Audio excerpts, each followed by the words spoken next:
Hello friends, welcome to Mantra video Vidya series. मेरा नाम है रामा। इस ट्यूटोरियल में आप जानेंगे स्लिप एडिट के बारे में। स्लिप एडिट बेसिकली क्या होता है, बहुत ही बेहतर और बहुत ही इंपॉर्टेंट टूल होता है जिसके बारे में बहुत से प्रोफेशनल्स को जानकारी नहीं होती है। इसका यूटिलाइज कैसे किया जाए। टाइमलाइन पर एडिट सीक्वेंस में यदि आपको कोई मॉडिफिकेशन करना है तो उसके लिए वो बहुत लंबी प्रोसीजर अपना लेते हैं और उसके बाद उसमें कुछ चेंजेस कर पाते हैं। लेकिन यदि आपको इस स्लिप टू एडिट टूल के बारे में आइडिया है कैसे किया जाता है तो बहुत आसानी से बहुत बड़ी काम को आप कर सकते हैं, क्योंकि बहुत सारे फीचर्स को यदि आपको जानकारी नहीं है तो आपके लिए प्रॉब्लम्स क्रिएट करता है। हम आपको बताते हैं स्लिप एडिट कैसे किया जाता है। स्लिप एडिट बेसिकली क्या होता है, यहाँ पर यदि हम टूल पैनल में जाते हैं तो यहाँ पर आपको 5th नंबर पर एक आइकन दिखता है, यह है स्लिप टूल। जैसे इस पे माउस पे हम क्लिक करेंगे तो यहाँ पर आपको दो टूल मिलेंगे, कभी ये सेलेक्ट होगा, कभी ये सेलेक्ट आपकी स्क्रीन पे जा रहा होगा। तो हो सकता है आपको पहले ये मिलना हो, तो आप घबराइए मत। ये जो ट्रायंगल दिख रहा है, ट्रायंगल की वजह से यहाँ पर स्लिप और स्लाइड टूल मिलता रहता है। यहाँ पर आपको स्लिप टूल मिलता है जिसका शॉर्टकट कमांड S है और स्लाइड टूल मिलता है जिसका शॉर्टकट कमांड D है। स्लाइड टूल के कैसे यूज करते हैं हम आपको नेक्स्ट ट्यूटोरियल में बताएंगे। अभी हम स्लिप टूल के बारे में बताते हैं। स्लिप टूल को सेलेक्ट करने के बाद जब हम माउस को टाइमलाइन पर लेकर के आते हैं तो देखिए यहाँ पे कैसे काम करता है। ये क्या बेसिकली कार्य क्या करता है और कैसे करता है, इसका उपयोग क्या है, इस बारे में हम बताते हैं। लेकिन यहाँ पर देखिए ब्लैक कलर का आता है और बीच में एक एरो है बोथ साइड में और दो लाइनें आपके सामने दिखाई पड़ रही हैं। ये इसका आइकन है, जैसा कि आपके टूल में भी दिखाई पड़ रहा है। अब इसका यूटिलाइज कैसे करते हैं इस बारे में हम आपको बताते हैं। थोड़ा सा डिफरेंट तरीके से बताते हैं, फिर आपको समझ में आएगा। होता क्या, जैसे आपने ये पूरे सीक्वेंस को एडिट कर लिया, हमने यहाँ पर इसको रिपल कर दिया, इसको थोड़ा सा छोटा कर लेते हैं। ये जो क्लिप है यहाँ पर आपने देखिए ये पेन ऊपर से कैमरा नीचे की ओर गया हुआ है और ये क्लोजअप आपने ले रखा है। अभी आपने क्या किया है, इसको हम थोड़ा ट्रिम टूल के द्वारा छोटा कर लेते हैं, रिपल एडिट के द्वारा इसको हम छोटा ऐसे कर लेते हैं। ये शॉट हमने यहाँ से देखो मूवमेंट ले रखा, राइट। अब यहाँ पर ये शॉट है लेकिन हमें ये मूवमेंट नहीं चाहिए। इसी क्लिप में, सेम क्लिप में, ऐसा नहीं किसी अन्य क्लिप में, सेम क्लिप पे हम जब डबल क्लिक करते हैं तो आपका इन मार्क आउट मार्क यहाँ पर आ गया आपका। देखिए ये आपने शुरुआत का 8 सेकंड आपने ले रखा है, यहाँ तक ले रखा है। लेकिन हमें इसी क्लिप में बेसिकली हमको ये एरिया ना चाहते हुए हमको बेसिकली ये एरिया चाहिए, यहाँ से लेकर के यहाँ तक, मतलब जिसमें ये कपड़ा आ रहा है ना, ये मूवमेंट, क्योंकि ये मूवमेंट करने के बाद ये रुक गए थे। ये देखो शॉर्ट गड़बड़ हो गया, ये पूरा मूवमेंट ऐसे चलना चाहिए। अब यहाँ देखिए ये मूवमेंट क्या हो, यहाँ देखो रुक गया, देखो सेक हो रहा है, ये यहाँ जाके रुक गया, पूरा शॉट नहीं हुआ है। इसके बाद ये हिला, उसके बाद ये धीरे धीरे करके प्रॉपर तरीके से मूवमेंट नहीं क्रिएट हुआ, ये शॉट आपका लग गया है।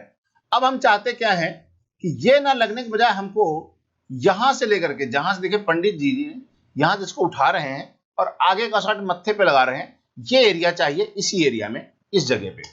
अब क्या है, आपने इसका कलर करेक्शन भी कर दिया है, इसमें मोशन भी क्रिएट कर दिया है, इसकी जो है पोजीशनिंग की फ्रेमिंग सब कुछ कर लिया है, लेकिन आपका जो सब पोर्शन है ना वो चेंज करना है। यदि आप दोबारा से यहां से इन लगा करके या आउट लगा करके टाइमलाइन पे लाएंगे तो पहले इस क्लिप को इन मार्क करके आउट मार्क करके यहां लाना पड़ेगा, उसके ऊपर रखना पड़ेगा, फिर इसकी जो प्रॉपर्टीज को कॉपी करके उस क्लिप पे पेस्ट करना पड़ेगा, तब जाकर के एडजस्ट किया कर पाएंगे आप। यदि आपने ऑडियो में काम कर रखा है तो ऑडियो भी उसकी हट जाएगी, क्योंकि आप नई क्लिप उसको रिप्लेस करेंगे। अब इसका जो नॉर्मल तरीका लोग यही अपनाते हैं कि इस क्लिप को रिप्लेस करते हैं, दोबारा से इन मार्क करके टाइमलाइन को लाते हैं, इस पे दोबारा से सारे प्रॉपर्टीज, इसकी प्रॉपर्टीज को कॉपी पेस्ट कर सकते हैं या दोबारा से की फ्रेम करते हैं। जिनको पेस्ट एट्रीब्यूट की आइडिया नहीं है वो लोग दोबारा से करते हैं, लेकिन इसको बहुत आसानी से कार्य किया जा सकता है। उसके लिए हम लोग क्या करेंगे, यहाँ पर टूल आपका है स्लिप टूल। स्लिप का मतलब खिसकाना। यहां पर जब हम काम करते हैं तो ये मार्कर लग रखा है, तो जब हम इस पे क्लिप पे काम करेंगे तो यहाँ देखिए आपको दो मॉनिटर, आपको यहाँ पर देखिए आपका जो प्रोग्राम मॉनिटर है ये दो पार्ट में डिवाइड हो गया है और यहाँ पर एक फ्रेम ऊपर भी बना हुआ है, ये आपका लास्ट फ्रेम। अब हम क्या करेंगे, इसको जब हम लेफ्ट की तरफ मूव करेंगे यहाँ पर आपको इन पॉइंट आउट पॉइंट दिखाई पड़ेगा। अभी देखो करंट में ये इन पॉइंट है और वो आउट पॉइंट है, तो इसको हम खिसकाएंगे लेफ्ट की तरफ तो इसका लेफ्ट में इन पॉइंट दिखाई पड़ेगा और जहां से चाहिए ये देखिए। अब आप छोड़ें और आप इसको देखिए, अब आप देखिए कि मत्थे में लगाने वाला शॉट यहाँ पर आपके सामने आ गया है। पहला जो मूवमेंट वाला शॉट था वो आपका हट गया है, और थोड़ा मूव करना चाहते हैं तो बिल्कुल मूव कर लीजिए। पर्दा वाला एरिया ही हट जाता है, जैसे पर्दा जिसमें आ रहा था वो एरिया ही आपका हट जाएगा। इसमें जो इफेक्ट आपने लगाया होगा, जो पोजीशन लगाई होगी, जो की फ्रेमिंग लगाई होगी, वो सारा इसी पे मौजूद रहेगा और आपकी क्लिप से उसका पोर्शन चेंज होगा। आप डबल क्लिक करेंगे यहाँ पर, तो यहाँ पर देखिए आपने अब ये पोर्शन यहाँ पर टाइमलाइन पे आ गया। पहले आपका शुरुआत का पोर्शन था टाइमलाइन पे ये वाला था, देखिए पहले देखे आप क्लिप में ये वाला पोर्शन था, ये वाला पोर्शन था यहाँ पे, लेकिन यदि हमको चेंज करना चाहते हैं उस पर डबल क्लिक करिए, देखिए ये पोर्शन मार्क लगा हुआ टाइमलाइन पे है, लेकिन हमको इधर का पोर्शन चाहिए, ये पोर्शन की जगह पे ये वाला पोर्शन चाहिए, तो हम इस पे स्लिप टूल का लेंगे। स्लिप टूल को लेने के बाद इसको हम लेफ्ट की तरफ मूव करेंगे, तो लेफ्ट से जब मूव करेंगे तो ऑटोमेटिक ये राइट की तरफ खिसक जाएगा और ये पोर्शन आपके सामने आ जाएगा।